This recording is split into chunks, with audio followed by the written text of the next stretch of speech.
49, verset 16, je lis la parole au nom du Seigneur. Quand je n'étais qu'une masse informe, tes yeux me voyaient, et sur ton livre étaient tous inscrits les jours qui m'étaient destinés, avant qu'aucun d'eux existât. Alléluia.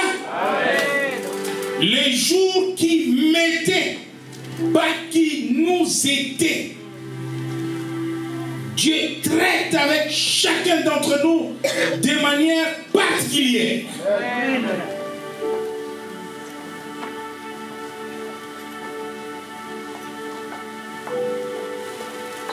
Voilà pourquoi il n'y a pas de ministère en bloc.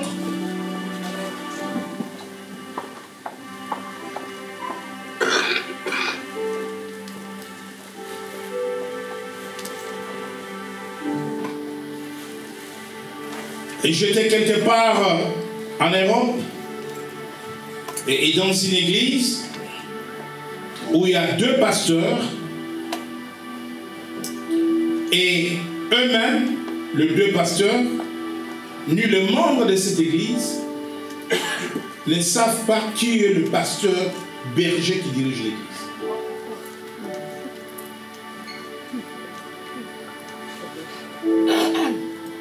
Au départ, ils étaient à 3. Et il me semble qu'ils ont reçu la révélation de la part de Dieu comme quoi ils devaient travailler à 3, comme ça.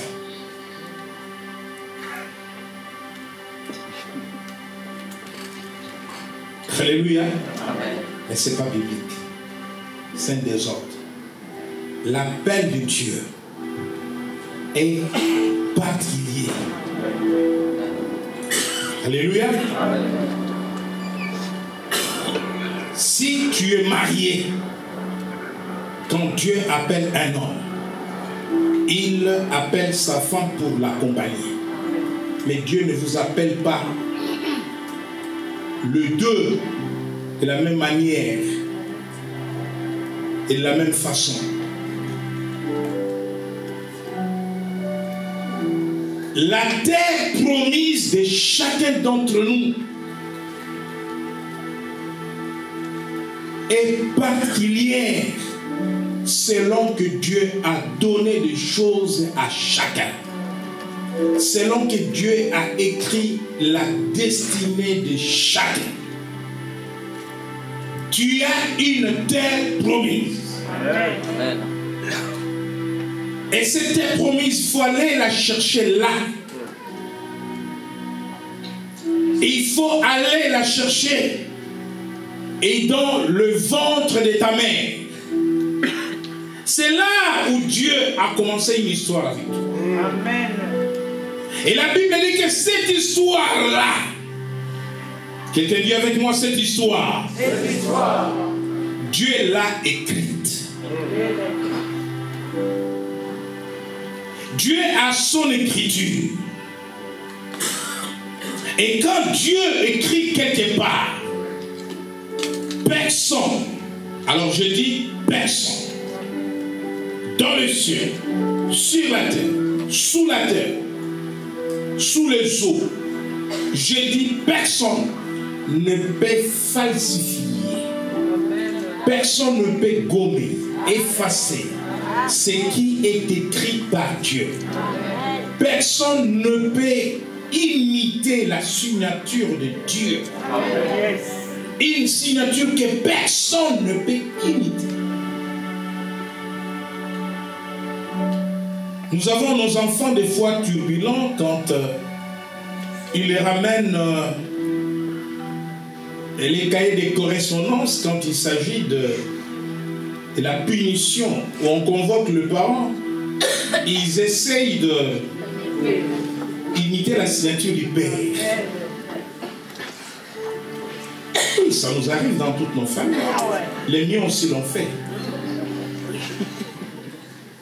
Amen. Mais la signature de notre Père,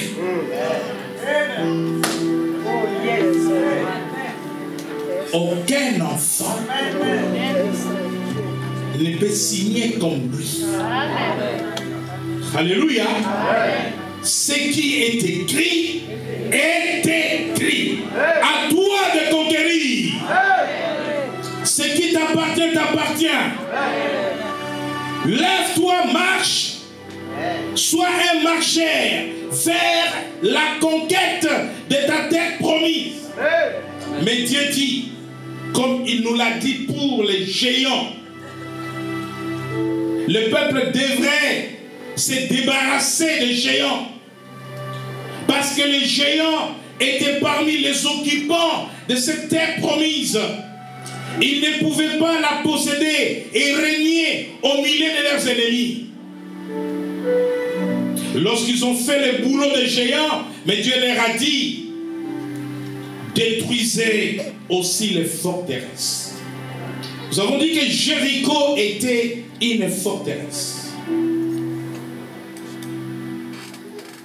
Mais nous allons voir, selon l'épître aux Corinthiens, que des fois, les forteresses ne sont pas physiques, mais elles sont spirituelles. Elles ne sont pas en dehors de nous, mais elles sont en nous-mêmes. Et ces forteresses en nous, nous empêcheront de conquérir nos terres promises, de prendre possession, chacun en ce qui les concerne, de sa terre promise. C'est là, ton histoire n'a pas commencé à Paris.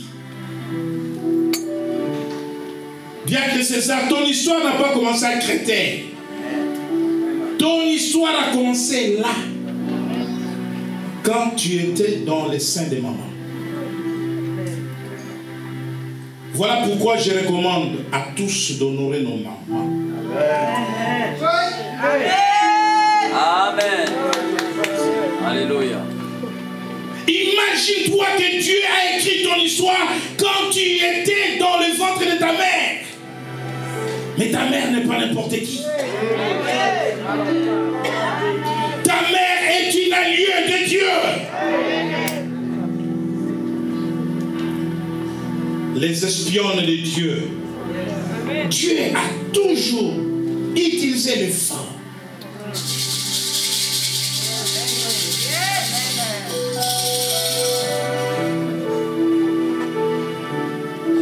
Lorsque les anges viennent sur la terre, les anges prennent la forme humaine, la chair et le sang. Parce que les anges sont des créatures de Dieu, mais qui n'ont ni chair ni sang. Mais quand Dieu les envoie à mission, ils peuvent prendre la forme humaine. Voilà pourquoi les anges qui sont venus chez Abraham et qui, au moment où ils partent, annoncent la naissance d'Isaac, malgré l'âge avancé de Sarah, c'était des hommes comme toi et moi. Et ils ont pris seulement la forme humaine. Et dans l'épître aux Hébreux, la Bible nous recommande l'hospitalité. Car en recevant bien Amen. les personnes qui nous rencontrent, qui nous visitent, certains ont reçu et accueilli les anges de Dieu. En rejetant aussi, en le bafouant, certains ont rejeté aussi les anges de Dieu. Imaginez-vous, si Abraham n'avait pas bien accueilli ces anges, il repartait avec la promesse de la conception surnaturelle de Sarah. Rahab, une femme que Dieu va utiliser comme une espionne au milieu des ennemis de son peuple pour les protéger, les cacher. Et de surcroît, elle sera bénie. Amen. Donc ta mère n'est pas n'importe qui. Amen. Parce que ton histoire avec Dieu a commencé là. Tu as compris la valeur de la femme? Tu as compris la valeur de maman? Alléluia.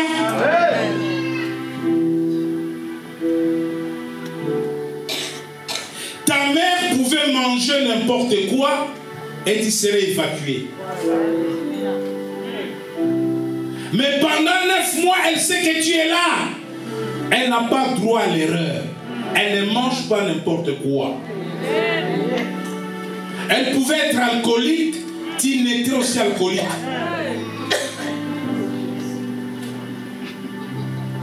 Il y a des enfants qui naissent alcooliques. Parce que le bébé est nourri de tout ce que la maman mange. Si la maman fume, le bébé fume. Elle t'a gardé jalousement, elle t'a protégé jalousement. Les mamans ont du boulot.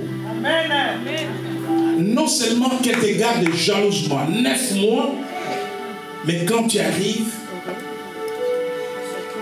papa il a fait son boulot, il sort le matin, il va au travail, maman reste avec toi. Amen. Combien d'années bébé avec maman? Enfant avec maman. Il y a même des adultes qui s'accrochent encore avec maman. 40 ans avec maman. Quel travail les femmes font. Donc ce n'est pas la journée de la femme. Mais le Saint-Esprit m'amène à dire des choses.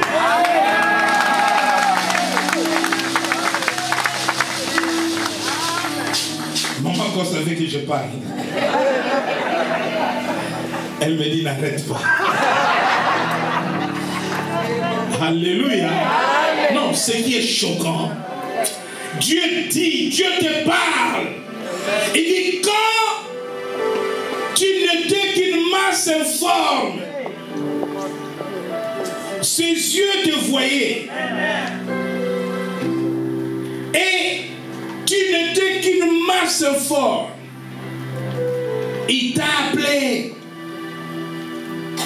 Jérémie n'a pas été consacré dans une église.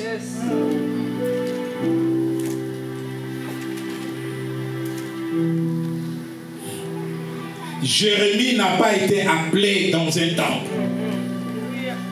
Jérémie a été consacré où? Jérémie a été appelé prophète où? Dans le ventre de qui? Les mystères de la femme.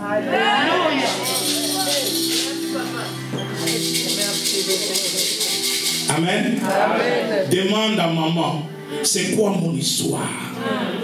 Qu'est-ce qui s'est passé? Ton histoire va commencer là. Voilà, il faut l'honorer. Et là, ta terre promise a été décrite. Dieu a décrit géographiquement les limites de la terre promise aux enfants d'Israël. Les frontières. Il a donné les richesses. Et avec toi, tout cela s'est passé quand tu étais encore qu'une masse informe dans le sein de ta mère. Point de contact de Dieu, le ventre d'une femme. Voyez quand Marie salue Élisabeth, l'onction n'était pas sur Marie. Mais lorsque Marie salue Élisabeth, Élisabeth sent que l'enfant Jean-Baptiste qui était dans son ventre a pris un choc, se bouscule. C'était la connexion de l'enfant qui était dans le ventre de Marie. Jésus, l'onction a touché Jean. Il dit, toi, je t'envoie comme éclaireur. Prends cette onction. Va, tu vas me précéder. Tu vas commencer avant moi. Tu vas préparer les chemins. C'est un mystère. Ce n'est pas une histoire de Marie et Élisabeth. C'est une histoire de Jésus et Jean-Baptiste. La première connexion se passe entre ces deux personnes, l'un dans le ventre de sa mère et l'autre dans le ventre de sa mère.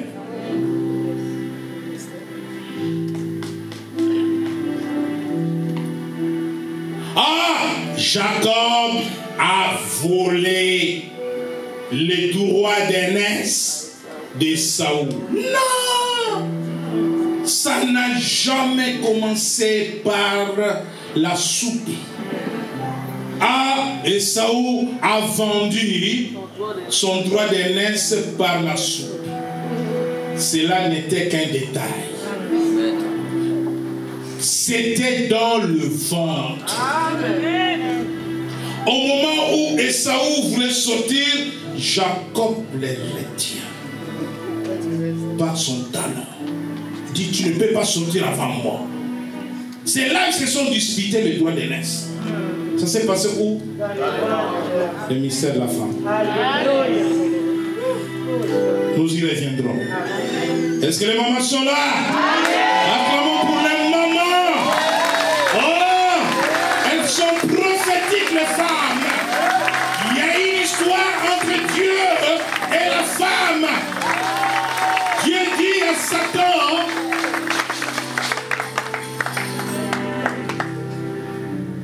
que la postérité de la femme t'écrasera.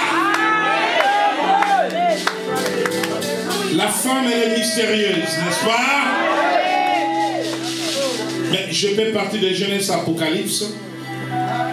Commencer à démontrer la complicité entre Dieu et la femme. Femme instrument de Dieu. Femme espionne de Dieu. Femme agent secret de Dieu.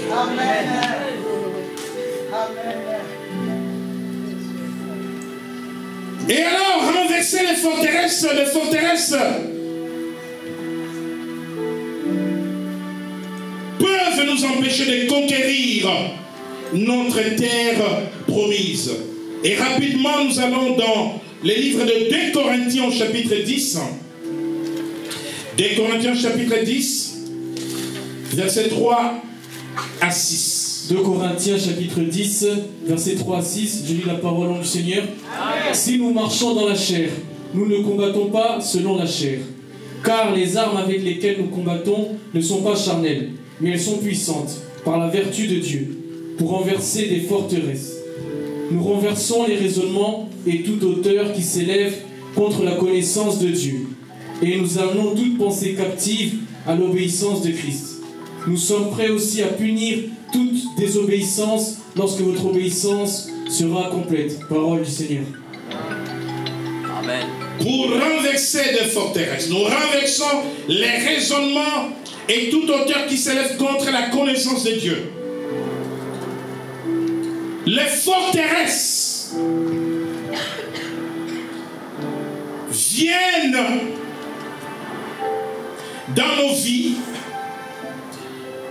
pour nous empêcher d'abord de découvrir le plan de Dieu dans nos vies. Mais bien avant de nous empêcher de découvrir le plan de Dieu, une forteresse va même t'empêcher à connaître Dieu. Les gens souffrent, les gens meurent, les gens sont dans des problèmes, les gens sont dans des conflits, dans des divorces, à cause de l'ignorance de la connaissance de Dieu.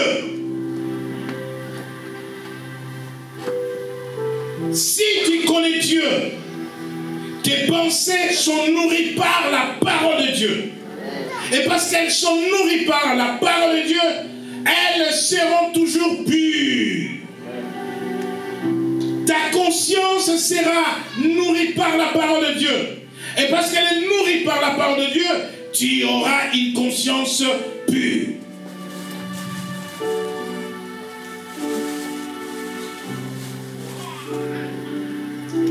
Quelle est cette forteresse que l'apôtre Paul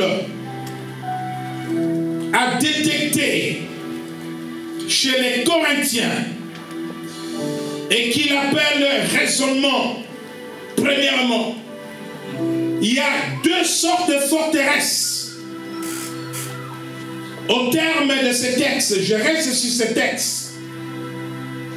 Nous pourrons parler d'autres forteresses. Les forteresses sociales. Nous pourrons parler d'autres forteresses. Mais je reste sur deux forteresses en rapport avec ce texte. Première forteresse, relevée par l'apôtre Paul, le raisonnement. Et la deuxième forteresse, relevée ou observée par l'apôtre Paul chez les Corinthiens, c'est la hauteur. La hauteur est une forteresse.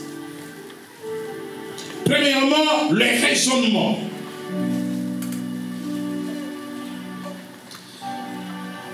Le mot raisonnement en grec dans le Nouveau Testament est traduit par le mot logimos ou logimai.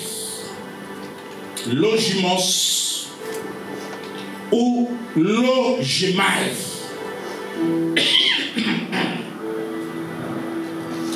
Cette forteresse du raisonnement, cette forteresse de la pensée, logimai ou logimos veut dire tout simplement quelque chose qui a pour origine l'homme.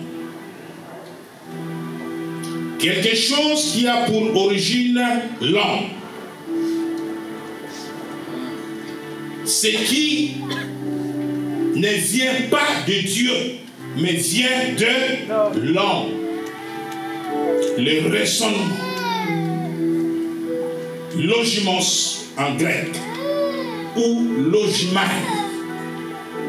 L'origine d'une telle forteresse, c'est l'homme. L'homme est au cœur, au centre de ses raisonnements.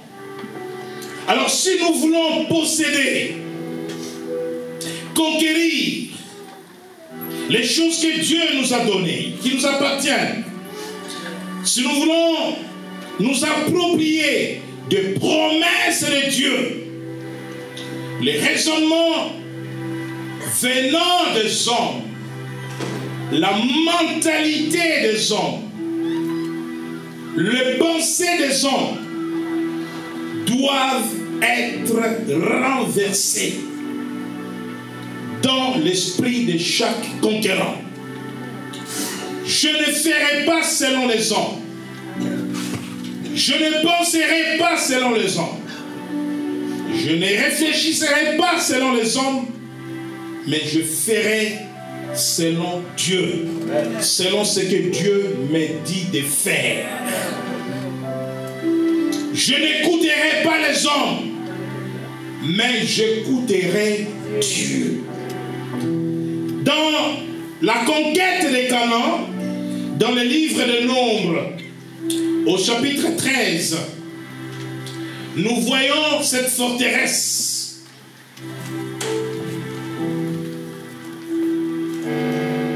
qui voulait s'élever au milieu d'Israël et empêcher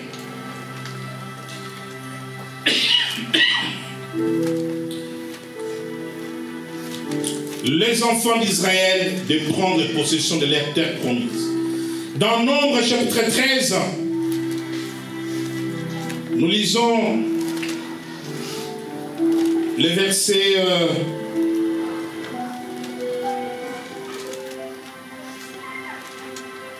28. Nombre chapitre 13. Remontez au verset 27. Nombre chapitre 13, verset 27. J'ai lu la parole du Seigneur. Amen. Voici ce qu'ils racontèrent à Moïse. Nous sommes allés dans le pays où tu nous as envoyés. À la vérité, c'est un pays où coule le lait et le miel. Et en voici les fruits. Mais le peuple qui habite ce pays est puissant. Les villes sont fortifiées, très grandes. Nous y avons vu des enfants d'Anak. Les Amalécites habitent la contrée du Midi. Les Étiens, les Jébusiens, les Amoréens habitent la montagne. Et les Cananéens habitent près de la mer et le long du Jourdain. Caleb fit taire le peuple, qui murmurait contre Moïse. Il dit, montons, Emparons-nous du pays, nous y serons vainqueurs. Mais les hommes qui étaient allés avec lui dirent, nous ne pouvons pas monter contre ce peuple, car il est plus fort que nous.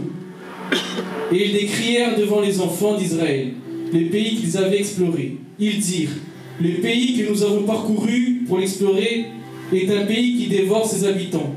Tous ceux que nous y avons vus sont des hommes d'une haute taille. Et nous y avons vu les géants, enfants d'Anak, de la race des géants. Nous étions à nos yeux et aux leurs comme des sauterelles. Merci. Et nous avons ici une partie du rapport des espions, des 12 espions que Moïse a envoyé explorer la terre promise.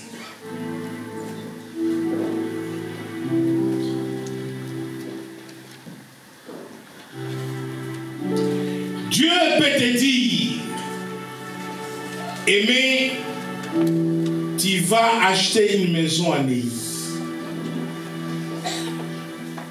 Tu prends ta voiture, tu fais un tour à Néhi. Tu te promènes dans Néhi. Tu regardes les villas de maisons. Premier raisonnement. Est-ce que tu oublies que tu viens des Créteils? Est-ce que tu oublies que ici c'est Néhi?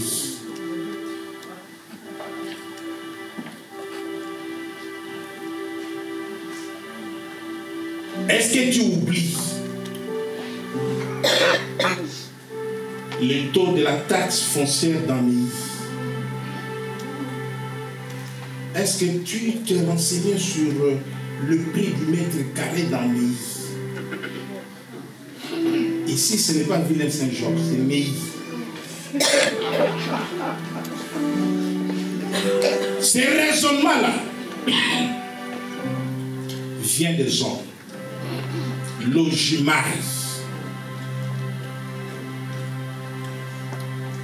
Le raisonnement venant de Dieu, c'est quand Dieu t'a dit, va à Néhi, je te donne une terre là-bas. Maintenant, si tu ne renverses pas le raisonnement de, ici c'est Néhi, le mètre carré, non, ta place n'est pas ici. Est-ce que tu as vu des gens comme toi ici? Et regarde déjà les gens qui sont dans la rue. Ce raisonnement-là qui vient de l'homme va te faire douter de conquérir ce que Dieu te donne. Tu vas abandonner. Tu ne vas pas conquérir parce qu'il y a un raisonnement venant des hommes qui te fait penser qu'il y a une catégorie de personnes qui peuvent habiter une ville et une autre catégorie de personnes qui ne peuvent pas habiter cette ville-là. Mais si tu as la foi, parce que Dieu t'a dit, va à Néhi. Dieu t'a dit, va à Néhi, tu n'iras pas à Mélin. Amen. Amen. Tu ne vas pas aller au-delà de Mélin. Montage. Jusqu'à ce que tu vas aller en province. C'est à cause de ces raisonnements que les gens qui habitaient Paris se sont retrouvés à Beauvais.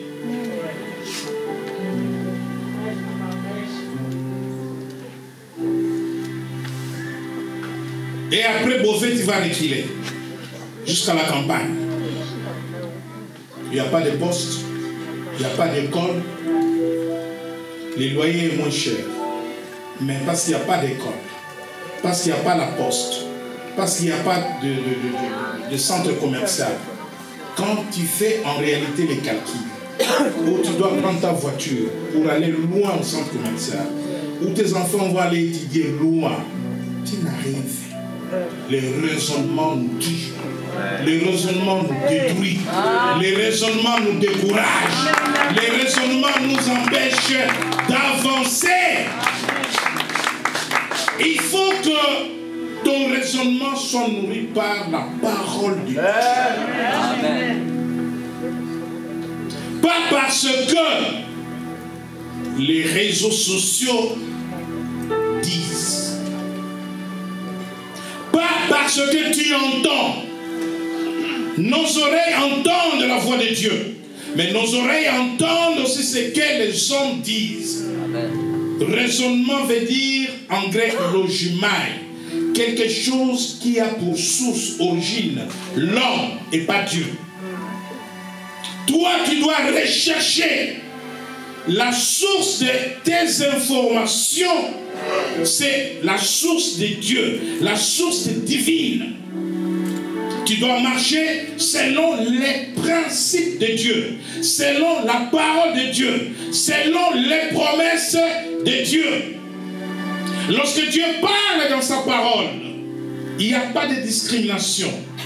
Dieu ne distingue pas les hommes selon leur nationalité, selon leurs origines. Il parle aux hommes qu'il a créés à son image.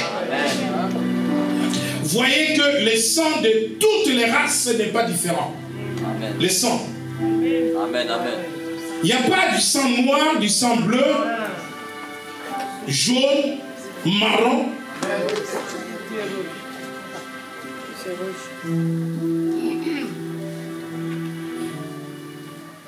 Lorsque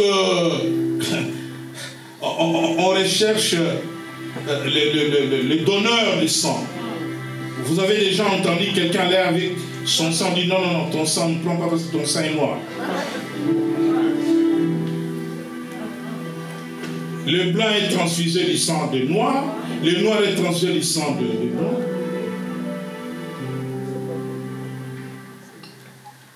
Parlons de la greffe. Greffe des reins.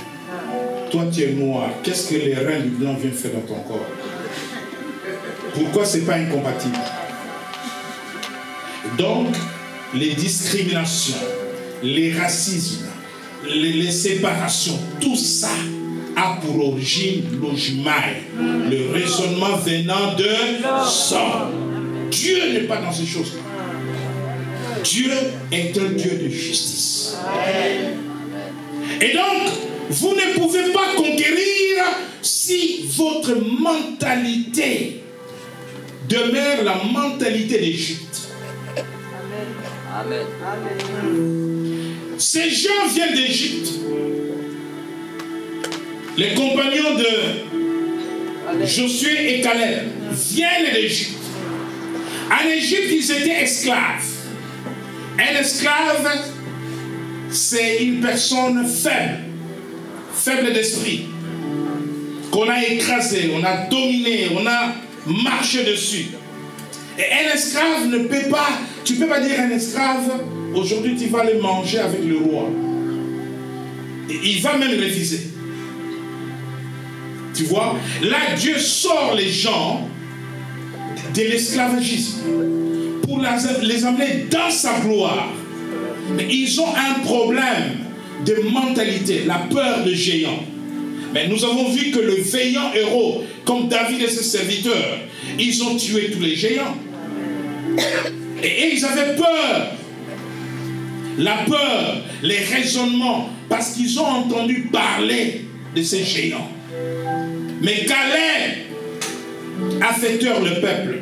Parce que lui, son raisonnement trouve son origine dans Dieu, dans la parole de Dieu, dans la promesse de Dieu. Donc, en ce qui concerne les raisonnements, si tu veux conquérir ta terre promise, tu veux arriver quelque part.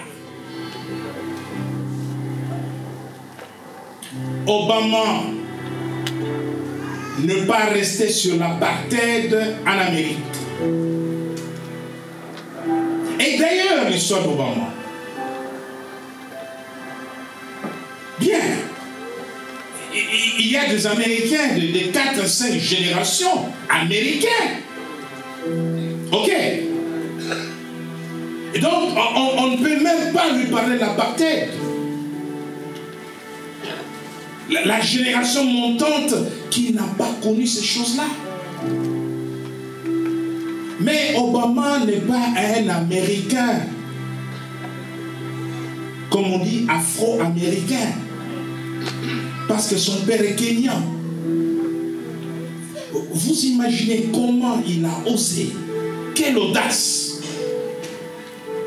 Son père est kenyan, qui est allé aux États-Unis étudier, qui est retourné chez lui au Kenya, qui est mort au Kenya. Mais il a osé. Pourquoi? Parce qu'Obama avait renversé le raisonnement. Alors, je croyais que quelqu'un était là.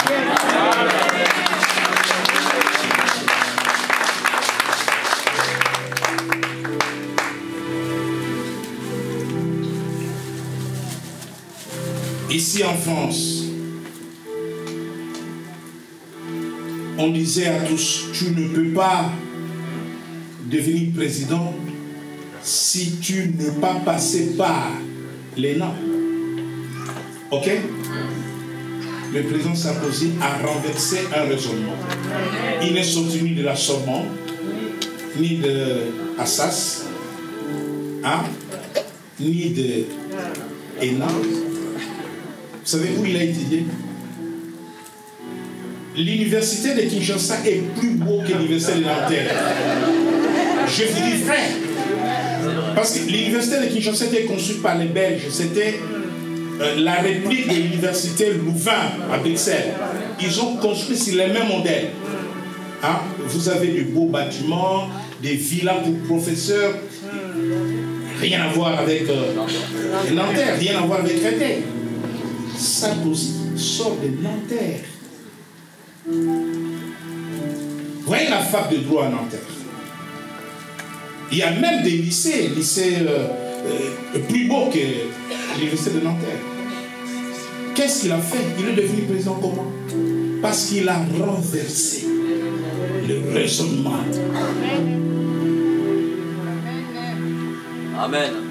Il n'a pas un nom de famille dans la bourgeoisie parce qu'il y a des noms en France.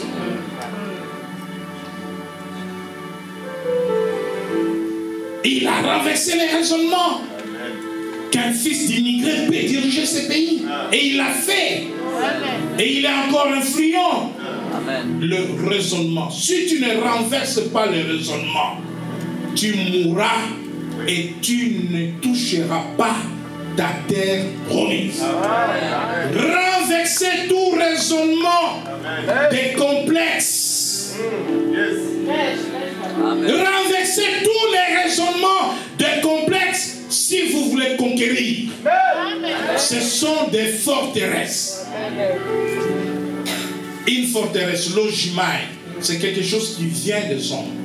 Vous savez, il y a des choses qui ont été établies comme des lois, mais venant des hommes. Pour ceux qui viennent du Congo, pendant longtemps, quand on rentre les cimetières, on met une bassine avec de l'eau. Tous ceux qui étaient au cimetière doivent se laver les mains étant sales, l'eau devenue noire, sale. Personne ne peut se poser la question de savoir est-ce qu'il n'y a pas de microbes dans cette eau. Mais parce qu'il y a un raisonnement qui dit si tu ne te laves pas les mains, l'esprit de mort va te suivre.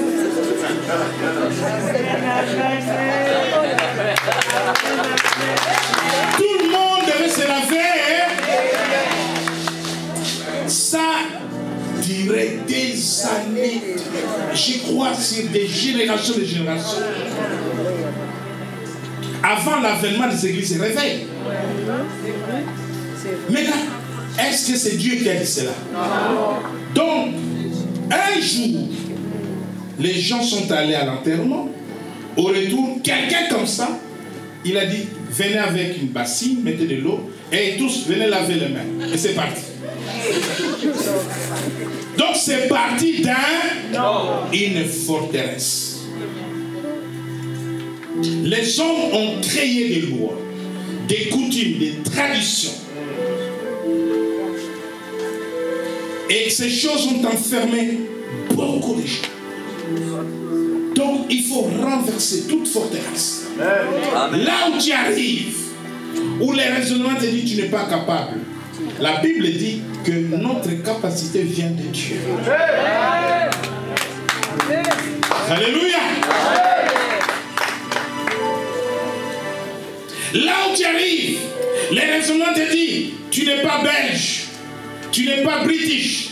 La Bible dit il n'y a ni grec, ni juif, ni. Les raisonnements venant des hommes. La deuxième forteresse, tout auteur qui s'élève, tout auteur qui s'élève,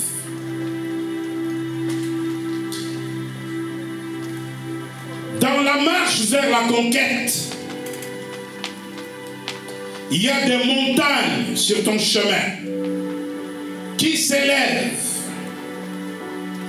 contre la connaissance de Dieu. Mon peuple périt faute de la connaissance. Le mot auteur, dans les contextes de ces textes,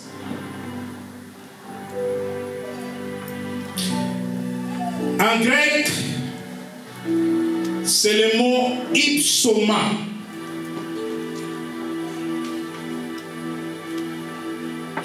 Le mot ipsoma se traduit par de puissance cosmique. Dans Éphésiens chapitre 6, verset 12, la Bible parle des esprits méchants dans le lieu céleste, des principautés, des autorités. Alors, tout auteur qui s'élève contre la connaissance de Dieu. Vous avez dans des villes, dans des nations, des principautés qui influencent les nations, qui influencent le peuple à mal, contre la connaissance de Dieu. Les gens abandonnent la foi. Les gens s'éloignent de Dieu. Il faut en sorte que les gens ne servent pas Dieu, que les gens s'éloignent de Dieu. Et ces principautés, qui sont des esprits territoriaux, ils vont par l'entremise aujourd'hui, c'est l'Internet, l'informatique, le nouveau programme scolaire, la laïcité, des choses comme ça, des philosophies, des idéologies, pour éloigner les gens de Dieu. Or, quand tu es loin de Dieu, quand tu n'as pas la connaissance de Dieu, alors que c'est ce même Dieu qui a conçu le plan de ta vie, ta destinée, tu ne peux pas découvrir ta terre promise. Non seulement que tu ne peux pas découvrir le plan de Dieu pour ta vie, tu ne pourras pas rentrer en possession. Oh, combien de gens remplissent les cimetières. Ils sont morts sans posséder leur terre promise, sans accomplir leur destinée. Ma prière est que tu ne meurs pas sans posséder, sans accomplir ta destinée. Que tu n'ailles pas au cimetière. Dis à la mort, je ne mourrai pas, je vivrai parce que je vais posséder ma terre promise. Mort, je ne mourrai pas. Si la mort t'appelle, dis non. Moi, je dois d'abord posséder ma terre promise. La Bible dit, heureux le mort en Christ, car ils se reposent de leurs œuvres. Toi qui vas aller te reposer de quelle œuvre?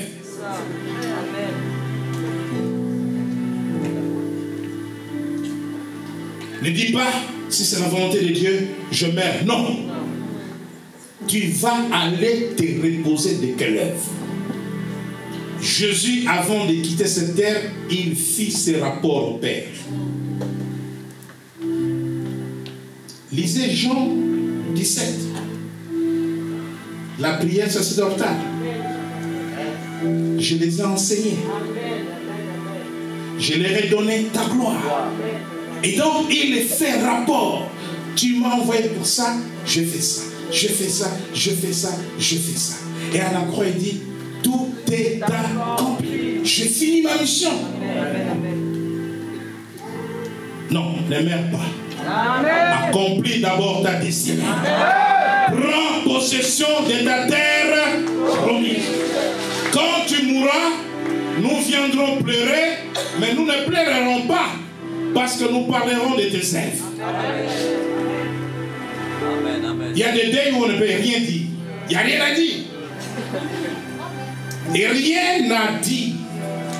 Il faut qu'on dise quelque chose à ta mort. Amen. Alléluia. Amen. Tes œuvres. Tu vas te reposer de quoi? Heureux le mort en Christ, car il se repose de leur œuvre. Donc, auteur, ipsement, ce sont des esprits méchants qui agissent, des esprits qui amènent les jeunes dans la captivité de la drogue pour les éloigner de Dieu. Or, non seulement qu'ils vont les éloigner de Dieu, allez dans des hôpitaux psychiatriques, vous allez voir des jeunes, filles et garçons. Je suis là tout le temps. Des jeunes de 18 ans, des jeunes de 20 ans. Voyez-vous? Et il y en a même qui se retrouvent là-bas parce qu'un petit copain l'a laissé tomber. Dépression. Oui, je vous dis. Or, si tu connaissais Dieu, tu connaissais le plan de Dieu pour ta vie, tu ne suivrais pas un petit copain. Parce que le plan de Dieu pour toi, ce n'est pas les petits copains. Le plan de Dieu pour toi, c'est le mariage. Vous voyez comment le diable est en train de détruire nos enfants, les jeunes. Hein? L'abandon de l'école. Et ils sont dans des choses inutiles. Le but, c'est que le diable veut amener en enfer un grand nombre de jeunes. Quand vous arrivez à Hollande, mais tu vois la gare, et là-bas c'est ouvert. Hein? Les jeunes en train de se piquer de la drogue. C'est libéré au point où tu ne peux pas imaginer. Mais n'oubliez pas que la Hollande, c'est une royauté spirituelle. Tout cela est gouverné par des principaux qui détruisent la jeunesse, qui détruisent les enfants.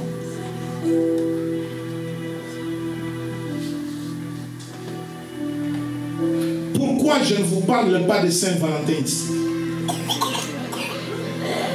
Vous savez pourquoi? Saint-Valentin, c'est une fête païenne qui était célébrée à l'hommage du dieu du sexe.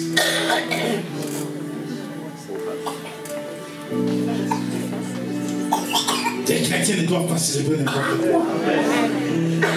Je vous donnerai un enseignement sur l'origine de toutes les fêtes.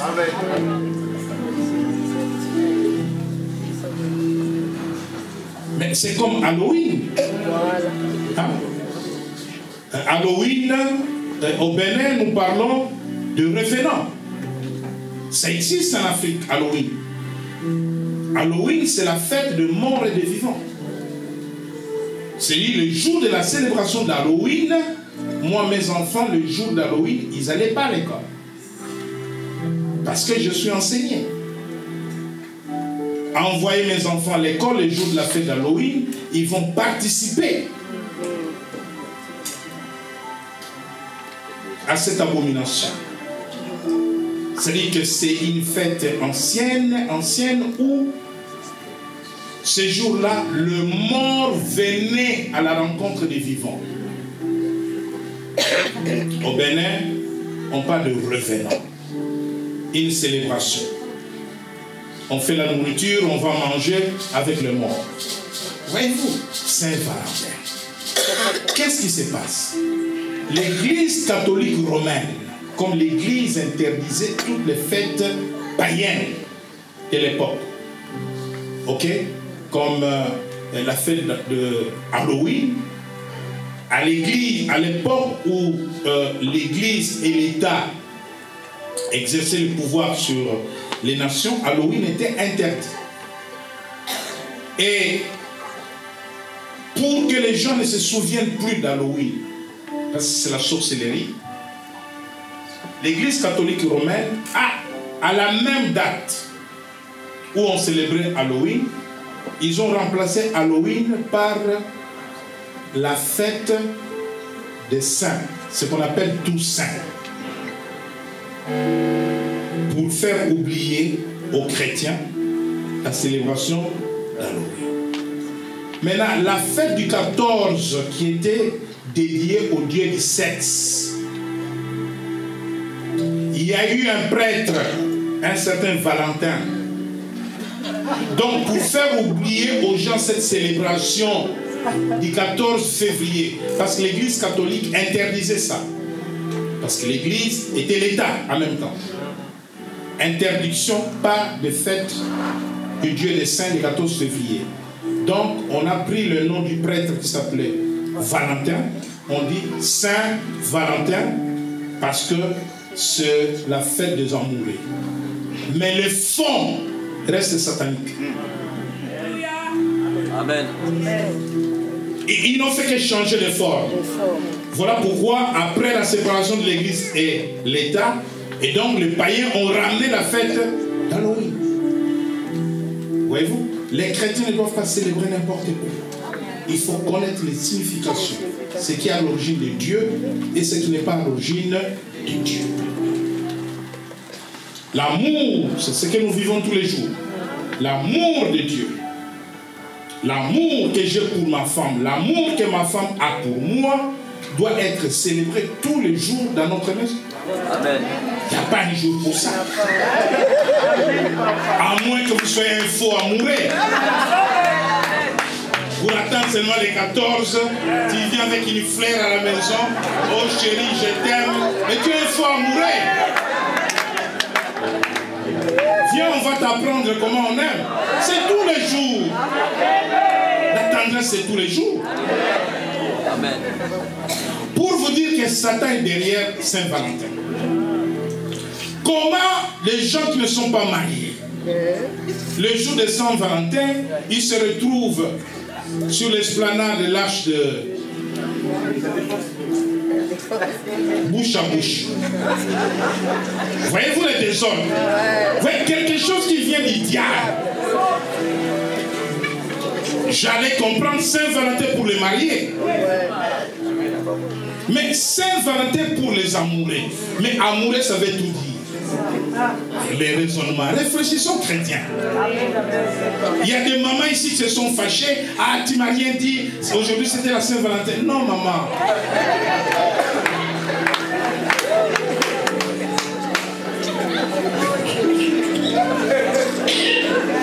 Répentez-vous, maman. Ne vous fâchez pas.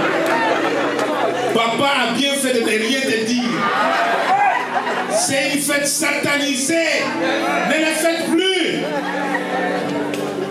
Tout auteur qui s'élève, il y a des principautés. Regardez aujourd'hui Internet. Mais il n'y a pas une chose qui soit horrible dans l'occultisme, dans la magie, dans les loges, comme l'abomination sexuelle. Je vous l'ai dit ouvertement. Tout ce que vous voyez dans les réseaux sociaux, la pornographie, mais les diables au contrôle des nations. Les occultistes sont en train de jouer avec ces choses. Alléluia. Amen. Les enfants de Dieu, ne diffusez pas de films pornographiques. Amen, amen. Ah, on a chopé quelqu'un là-bas, tu as vu péché. La diffusion seulement, c'est un péché. Amen. Voir seulement la nudité de quelqu'un, c'est un péché. Amen. femme, vous deux, c'est tout. Toute pornographie est une porte ouverte aux esprits des maris de nuit et des femmes. Même dans le mariage, vous ne pouvez pas regarder ces films. Vous allez détruire votre couple. Le mari de nuit, les femmes de nuit vont rentrer dans les couples par ça. Amen. Amen. Les auteurs s'élèvent à main de choses pour vous empêcher de connaître Dieu, de connaître le plan de Dieu, de connaître le plan de Dieu pour vos vies. Amen. Pour conquérir, il faut renverser toutes ces choses. Marchez autrement, vivez autrement. Que le Seigneur vous bénisse.